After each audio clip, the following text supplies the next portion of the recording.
17h36. Mesdames, Messieurs, un moment privilégié pour moi de réunir dans ce studio deux amis de la radio, deux amis à moi et deux amis de la communauté haïtienne, haïtiens aussi, de sang et d'adoption et tout ça. Il s'agit de André Arcelin, docteur André Arcelin et Nicole Roy Arcelin. Nicole, ex-députée du Parti conservateur du Canada. Alors, je tiens à vous dire, messieurs et dames, que j'ai voulu vous réserver deux parties à cette émission parce que je sais que là, présentement, il nous reste environ 23 minutes jusqu'à 18 heures, mais 23 minutes ne suffiront pas pour parler de Brian Mulroney, ex-premier ministre qui est décédé, n'est-ce pas? Mais avant, je tiens à vous dire merci d'être là. Merci, bienvenue Nicole. Voilà, merci beaucoup. C'est moi qui vous remercie d'être ici parce qu'il y a bien longtemps, il me semble. Donc, c'est un plaisir. Et puis, bienvenue André Arcelin. Mais, mon cher, il y a quoi dire. On est tellement heureux d'être avec toi ce soir. Oui, hein? Mais bien sûr. Oui. Alors, messieurs, mais j'allais dire messieurs et dames, j'ai cette mauvaise habitude de parler avec des messieurs. Il faut parler du décès de Brian Mulroney. Brian Mulroney, moi, ce matin, j'ai dit qu'il était aussi un ami parce qu'il a une histoire qui n'est pas relatée, malheureusement, dans les journaux avec la communauté haïtienne. Mais commençons par l'homme qui était Brian Mulroney. Oui. Bon, d'abord, je tiens aussi à transmettre mes condoléances à sa famille et tout. Bon, Mila, Caroline, Bénédicte, Marc, Nicolas et les amis très proches aussi. Bon, Brian était plus qu'une personne. C'était une sorte de personnage. C'était un monsieur, je dirais, tellement épris de la famille, des relations simples, ordinaires, sans complications. Quand un de ses députés ou ministres, peu importe, avait des problèmes, parce que nous en avions tous, on venait, comme on dit, d'un bout à l'autre du pays. Absolument. Tout le monde a des familles. Et c'était une surprise, là, la première élection du Parti conservateur. Là, hein? Oui, oui. Et on ne s'attendait vraiment pas à ça. Non. Et vraiment, mais en même temps, quand on retourne un tout petit peu dans le passé, on revise un peu cette façon qu'il avait d'aborder les gens. Aussi simplement, tu avais l'impression de le connaître depuis longtemps. Oui. Voyons, mais où est-ce que je l'avais vu? Qu'est-ce qui s'est passé? Donc, tout était comme, il facilitait. Il facilitait les liens. Ouais. Voilà. Alors, à partir de ça, ça fait un homme vrai, sans encombre pour les autres. Et quand il présente ensuite lui-même ses projets, eh bien, on est porté à l'écouter. À l'écouter, hein? Parce Voilà. qu'il était à l'écoute des autres également, hein? Exactement. Ça commence toujours comme ça. Quelqu'un qui ne vous écoute pas, bon, tu restes un petit peu en retrait. Tu Absolument. dis, bon, quelqu'un d'autre va lui parler. Ah ouais. Ah ouais. Et puis, c'était quand même le petit gars de Bécomo, donc à l'écoute vraiment, qui ne se prenait pas pour quelqu'un d'autre. Et pourtant, c'était un personnage. Il inspirait le respect, hein, n'est-ce pas? Mais sûrement. Beaucoup. Nicole, tu connais un médecin avec qui tu as des relations qui disait qu'il était le docteur de Brian Mulroney? Est-ce qu'il est avec nous ici? Oh! Oh, là, parce que ça serait une divulgation. Une peut-être, divulgation qui- de secrets qui- professionnels. Jamais dire à la Hein? radio. Mais je ne peux pas dire que j'étais son médecin Mais- particulier, mais je peux dire qu'il a été pour moi un grand ami parce que, Des bons conseils. hein. et bien sûr, et le rôle que j'ai joué dans son gouvernement, malgré que je n'ai pas été un élu, on peut dire qu'il était tellement proche et près de la communauté haïtienne, n'est-ce pas, qu'il m'a fait jouer un rôle extrêmement important.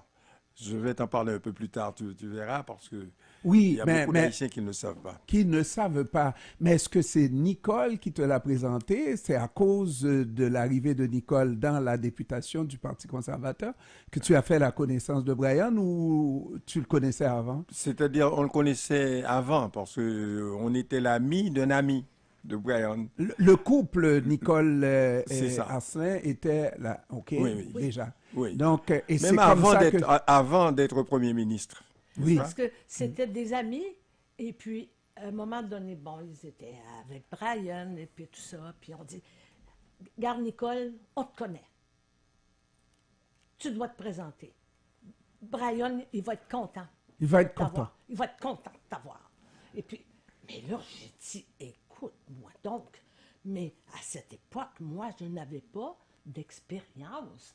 Et puis, j'ai dit, écoute, surtout direct pour aller comme ça au fédéral, qui est une machine énorme Ouais. et qui dirige Qu'on appelait un pays au complet. The Big Blue Machine. Oh oui, c'était vraiment une organisation, comme on dit, mais bien polie, bien Huilée. lissée, huilée. Ah oui. Ah oui, oui, oui, oui, Et oui. Nicole devait se présenter contre un ministre extrêmement important. C'était Petit groupe. celui qui allait être Petit probablement le chef du Parti libéral du Canada. Voilà. C'est pas Petit Goût, non? Non, non. C'était lequel? C'était M. Raymond Garneau. Raymond Qui Garneau. était ministre des Finances. Il avait été 7 ans ministre des Finances. Il avait, disons, beaucoup d'acquis, beaucoup d'expérience, beaucoup de... Il en mangeait de la politique. Hein? Oui.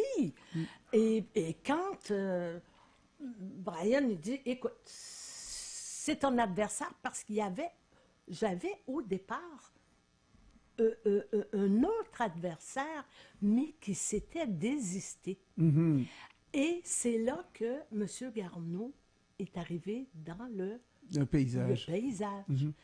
Alors C'est là, quel comté déjà, Nicole? Annecy. Hansik, oui, oui. Ben, Comment c'est un est-ce que j'ai gros pu oublier? comté Absolument. aussi. Puis des gens informés politiquement, des gens qui tu sais, il y a un degré d'instruction assez...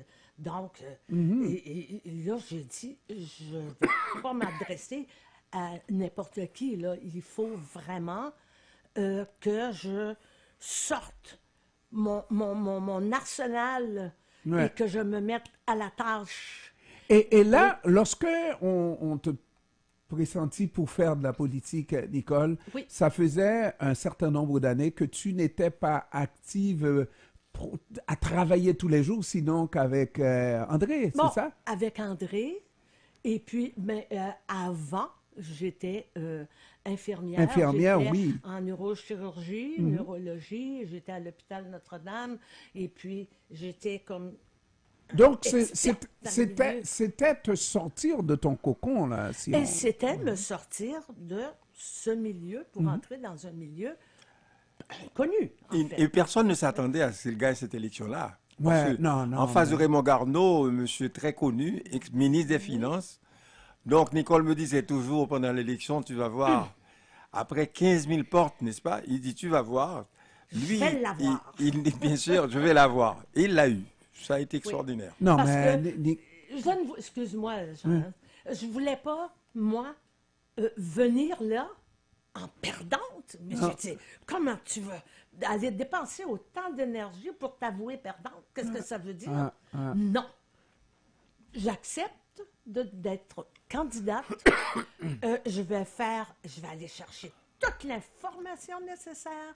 Je vais travailler pour rentrer dans mon petit crâne, tu vois, tout ce qu'il fallait connaître de le plus important. Les rudiments de la politique. Et au fur et à mesure que les jours avancent, tout d'un coup, la vie se présente à toi et devant des faits auxquels tu t'attendais même pas peut-être parce que, bon, tout n'est pas écrit dans les livres. Absolument, il faut pratiquer sur le terrain. Oui. Alors, regardons maintenant l'aspect avec la communauté haïtienne. Alors, sur la scène internationale, Brian Mulroney ne s'est pas encore fait connaître comme il se doit. Il n'a pas fait les déclarations contre l'apartheid lorsqu'on est en 86. Il n'est pas encore là. Il n'est pas encore rendu là. Non. Mais par contre, il y a la chute de la Maison du Valier qui devient vraiment inévitable. Et les Haïtiens se mobilisent ici. Et ici, moi, j'ai un docteur, André Arcelin, qui est vraiment de tous les combats pour chasser Duvalier, en finir avec Duvalier. Et André Arcelin se trouve être l'ami de celui qui est Premier ministre au Canada. Et ce Premier ministre-là a pris fait et cause pour les Haïtiens pour la fin de la dictature en Haïti. Raconte-nous ça, André. Mais je pense que Nicole serait, étant donné le rôle qu'elle a joué surtout, n'est-ce pas, au niveau officiel, je pense que Nicole serait mieux de nous parler un tout petit peu de tout ce qui est arrivé. Je vais ajouter d'autres faits extrêmement importants. Nicole, si André te donne la parole, te laisse la parole, prends-la tout de suite. Parce que c'est un homme de parole. Je ne dis pas que c'est une machine à parole, mais il sait bien parler. Ouais. Alors, Nicole. Mais il faut dire aussi que on avait fait nos devoirs. À cause d'une communauté pour laquelle j'ai toujours eu beaucoup de tendresse, n'est-ce pas? Donc, qui prend homme, prend pays. Oui, ouais. Mais c'était, je dirais même au-delà de ça. Ouais. J'aimais prendre part, du moins, modestement peut-être, mais au moins. Et je me souviens d'abord d'avoir parlé. Brian était curieux. Il y a des choses. Puis politiquement, il y avait Barbara McDowell qui était sa ministre aussi au niveau des affaires étrangères et tout ça. Puis elle était assez critique par rapport aux personnages élus, n'est-ce pas, en Haïti. Okay. Mais en même temps aussi, il y avait des critiques énormes contre M. Cédras. À l'époque, je me souviens aussi qu'il avait mêlé pas mal les choses. Et puis, à ce moment-là, Brian avait affirmé que l'armée d'Haïti avait fait comme un coup d'État ignoble aussi. Il les a traités de voyous. De voyous. Et c'est rare dans la bouche d'un premier ministre. Mais il avait bien pesé ses mots. Oui. Mais ça, c'est lors du coup d'État. Mais avant, il faut parler un tout petit peu de ce qui est arrivé en 91, quand Aristide avait été nommé, avait été élu. Alors, on avait été invité, il avait envoyé en Haïti une délégation extrêmement importante de sénateurs et de députés du Canada. Oui. Et Nicole était la représentante principale du gouvernement auprès de Aristide, quand on est arrivé, disons, pour la sermentation du président Aristide. Oui. Alors, en 1991, le coup d'État. Donc, Brian, disons, a fait un discours dans lequel il critiquait l'armée d'Haïti. Il disait que c'était des gens, n'est-ce pas, des bandits. Ils avaient fait ce coup d'État, étaient des voyous, disait-il. Oui. Et à partir de ce moment-là, il a décidé de prendre une forte position pour le gouvernement démocratiquement, le premier gouvernement démocratiquement élu en Haïti, le gouvernement d'Aristide. Oui. Et à ce moment-là, on n'est pas sûr que l'international suivait les revendications de Jean-Bertrand Aristide comme président élu qui a reçu un coup d'État, même s'il est à Washington. Hein? On n'est pas tout à fait sûr de la position de l'international et voir si l'international pouvait ramener Aristide en Haïti. Hein? Il y a eu beaucoup de discussions. Monsieur Mulroney, à l'époque, il y avait Reagan à l'époque aussi, hein, qui était son ami. Et puis, comme président des États-Unis et tout. Et puis, il a dit entre deux Irlandais. Et puis, tu sais, puis quand Brian était décidé de prendre une défense quelque part, alors il gardait sa parole et il allait Il ira jusqu'au bout. Au bout. Et à ce moment-là, là, il trouvait que, justement, avec ces voyous et tout, et là, il avait invité Aristide. Et puis, il avait fait aussi, il avait pris son avion personnel à Caracas pour amener Aristide en visite officielle à Ottawa. À Ottawa. Et puis, moi, je me souviens, là, tu sais, puis il y avait un dîner comme... Royal, hein? Royal, mais plutôt fermé pour que M. Aristide puisse dire chaque mot qu'il voulait bien et librement. dire, librement, sans que ce soit reporté par les médias un peu et dans tout les ça. airs et Absolument. n'importe comment. Alors, bon, ça a été un petit peu difficile. Connaissant l'homme. Connaissant l'homme, je ne sais pas dans tout ce qu'il avait bien saisi de cette grande opportunité. Mais André Arcelin, qui était le docteur de ce docteur président, oui, j'étais le docteur d'Aristide. Oui, Aristide, tu n'as pas su expliquer, faire une mise en bouche pour Jean-Bertrand Aristide? Hein? Je pense, bien sûr, on a essayé de lui expliquer un peu la personnalité d'Aristide. La personnalité d'Aristide. Mais non, Aristide, tu n'as pas dit avant cette rencontre, tu n'as pas eu l'occasion de lui parler avant la rencontre? Bien sûr, je lui ai parlé, je lui ai dit que ça va être une rencontre extraordinaire, extrêmement importante. Oui. D'ailleurs, il y a eu une réception officielle au Sénat à Ottawa, n'est-ce pas? Aristide était reçu avec tous les honneurs. Tous les honneurs dus à un président. À un président, alors qu'il était un président déchu. Déchu, oui, voilà. Bien sûr. Exactement. Oui. Mais moi, je me permettais de parler avec Aristide. J'étais ce que je croyais modestement, peut-être difficile au niveau d'une rencontre ou d'une compréhension quelconque. Je disais, écoute, cette rencontre-là, c'est un plus extraordinaire qui se présente. J'ai dit, tu dois dire tout ce que tu veux dire, tes demandes. On va acquiescer. Mulroney était prêt à dire, écoute, autrement dit, sauve-les. Sauve-les. Oui. Il voulait être même l'avocat du président Aristide auprès du G7. Il dit tout ce que tu veux, on va essayer d'aider Haïti. Mais il était prêt. On n'a jamais vu ça. Mais malheureusement, Aristide a raté le coup, sauf que, bon. Oui. Il a raté le coche. Il a raté. Comme on dit. Oui. Mais sauf que Mulroney va contribuer encore, mais cette fois-ci avec les États-Unis. De 91 à 94, il y a eu plusieurs rencontres avec le président des États-Unis. Oui. Et puis, pour appuyer Aristide, disons, le retour d'Aristide en Haïti dans cette fonction de président. Et ça, c'était pas facile.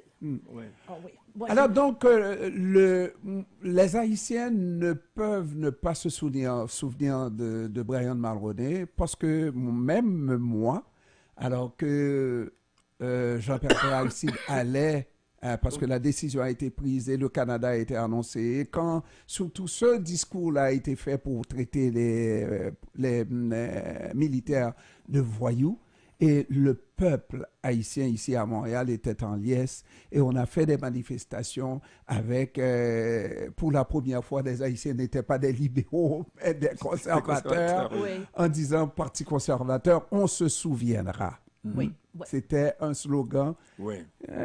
qui était lancé un peu par celui qui est en face de vous. Mais cela dit, on parle de Brian Mulroney, qui restera un ami de la communauté haïtienne jusqu'à Oui. la fin.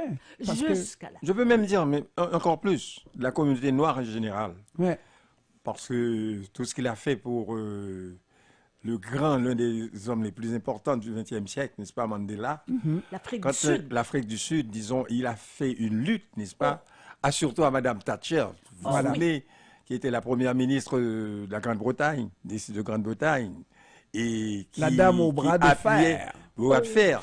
Mais Brian était parmi les premiers ministres et présidents du G7, celui qui a lutté, disons, pour et combattre ce venin-là, ce poison qui était l'apartheid en Afrique du Sud.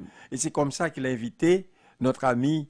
Alors, on était très fiers, hein, Nicole, parce que on était, disons, il a invité Mandela, disons, au Parlement canadien, Oui. après 27 ans d'emprisonnement. Et puis c'est nous qui devions, il nous a choisi, Brian et Nicole et moi, Oui. pour l'accompagnateur de Mandela. c'est des privilèges celui- qu'on n'oublie pas. Jamais, Oh, bien sûr. jamais. J'ai encore des frissons juste à Mais nommer oui. le nom. Mais oui, on était toujours avec lui. Oui. Et puis c'est nous qui l'accompagnons vers d'Ottawa à Toronto, À Toronto. avec Winnie Mandela, sa femme et tout ça. À l'époque, ça À fait À l'époque. À l'époque, oui, sa femme à l'époque. Donc on a eu vraiment, hein, avec Mandela, ça a été extraordinaire. Les belles photos qu'on a eues d'ailleurs, que j'ai avec D'ailleurs, Mandela. il taquinait toujours André pour dire Hey, c'est comme ma cravate. Parce que tout le temps, il tirait sa cravate parce qu'il disait qu'il y avait une cravate comme celle-là. Puis quand lui la met, il ne faut pas que lui la mette. Ah oui, En parlant de Mandela. on parle- ouais. Alors,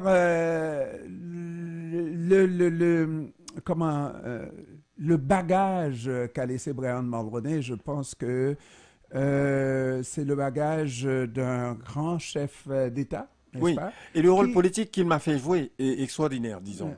Il a mis le Canada sur la map. Oui, bien sûr. Absolument, parce que, et même au niveau des relations avec les autres pays, on ne s'occupait pas de ça avant les premiers ministres, bon, tu sais, les relations. Hein, mais lui, il a fait une ouverture Absolument. sur tous les pays. Et en tant qu'Haïtien, en tant que Noir, j'ai joué un rôle extrêmement important politique grâce à lui.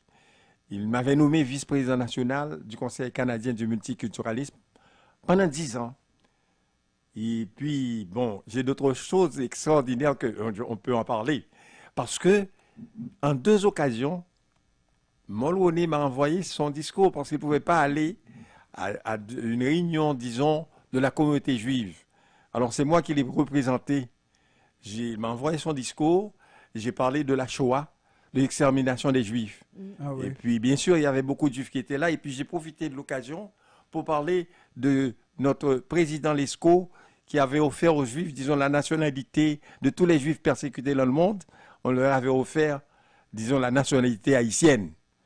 Alors, c'était une première fois. Une deuxième fois, Donc, le Premier ministre t'envoie le discours le déjà discours fait. du Premier ministre. Mais- son discours. Son discours. Mais d'ajouter la petite phrase par rapport à l'ESCO. Oui, moi, bien sûr, j'ai profité Et pour, tu pour avais- introduire ça dans mon discours. Et puis, extraordinaire. en deuxième occasion, Ouais. il m'a demandé d'accompagner sa femme Mila. Disons, c'était l'indépendance, la fête de l'indépendance de la Yougoslavie, qui existait encore. Ouais. Alors, c'est moi qui ai accompagné sa femme, disons. Et puis, c'était extrêmement important parce que c'est moi qui représentais le Premier Et ministre elle, du elle était Canada. serbe, yougoslave. Et tout ça, elle était d'origine yougoslave. Ouais. Alors, c'est des choses entre amis, n'est-ce pas, que Qu'on n'oublie j'oublierai jamais, d'accord? Parce que c'était extrêmement important.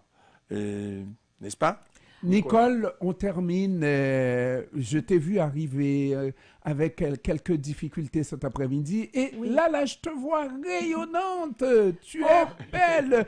Oh, c'est gentil. Non, mais c'est vrai, André. Oui, oui. Il faut retourner cette femme à la politique. Je ne sais pas, dès qu'elle parle de politique, elle est rayonnante. Bon, la politique m'habite. Oui, hein? Chaque jour, j'écoute. On écoute, on est deux mangeurs de politique. Ouais. On discute, on est assez sur la même longueur d'onde. Ouais. C'est rare, des petites pécadilles. Disons que je suis un peu plus progressiste que conservateur, n'est-ce pas? Oui, oui. Oh là, ça, c'est pas bon! Alors, donc, merci, Nicole. C'est un grand plaisir. Et encore la communauté que j'adore, et c'est est-ce que tu pas de la penses, frime. Est-ce que tu penses un jour faire un tour de chant de Martha Jean-Claude? J'aimerais beaucoup ça. Mais là, on va dire, mais mon Dieu, Nicole, va te reposer peut-être. J'ai peur un peu dans ce sens. Mais c'était tellement une belle époque. Et de beaux chants que je trouvais laissés à l'abandon. Oui, malheureusement. Hein? Oui. Et André, toi, tu penses toujours à Grandnana? Grandnana, bien sûr, parce que j'oublierai jamais Grandnana, parce que c'est ma grand-mère, tu sais. Parce que c'était le docteur, tu savais, qui fonctionnait avec les deux mains. Je l'ai appris vite. C'est ce que disaient les compatriotes, n'est-ce pas? Mais aussi, comment te féliciter, parce que tout le travail que tu fais là pour la communauté haïtienne. Arrête de me féliciter. Non, on doit te le dire. Vrai. Mais je vais vous dire quelque chose. Alors, de cet homme-là, pourquoi je l'ai aimé, moi, j'arrive ici en 1980. Ma femme a comme médecin de famille André Arcelin, donc elle me conduit chez André Arcelin. Et je suis Jean-Ernest Pierre, pas Jean-Ernest Pierre, le monsieur de la radio d'aujourd'hui, mais en 1980, no name, pas vrai? Et puis, j'ai vu ce que ce monsieur-là a fait. Il ne se rappelle même pas, et je le dis chaque fois, pour un membre de la famille qui n'avait pas de résidence au Canada. Je vous assure, là, c'est un homme de cœur. André Arcelin, vous avez Nicole Roy Arcelin a pris le meilleur d'Haïti. Merci beaucoup. Je le savais. Oui, hein? Je le sentais, donc je dis, vraiment, c'est un homme. Il est pour moi. C'est un homme de cœur. Oui. Et puis, c'est la dernière qui reste là, comme on dit. Hein? Merci, 3 fois, merci. pas cela, la dernière. Tu comprends ce que je veux dire, André? Oui. Alors, je vous remercie d'être venu à cette émission, madame et monsieur.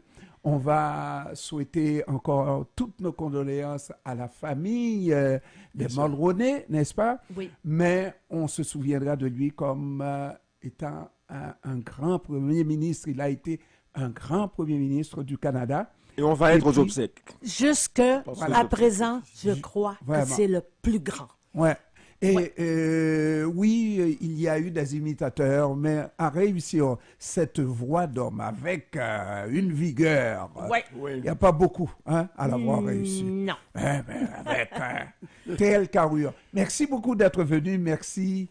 Au revoir. Merci. Et puis Nicole, prends bien soin de toi. Ok, André, prends bien soin de toi. Merci beaucoup. Au revoir.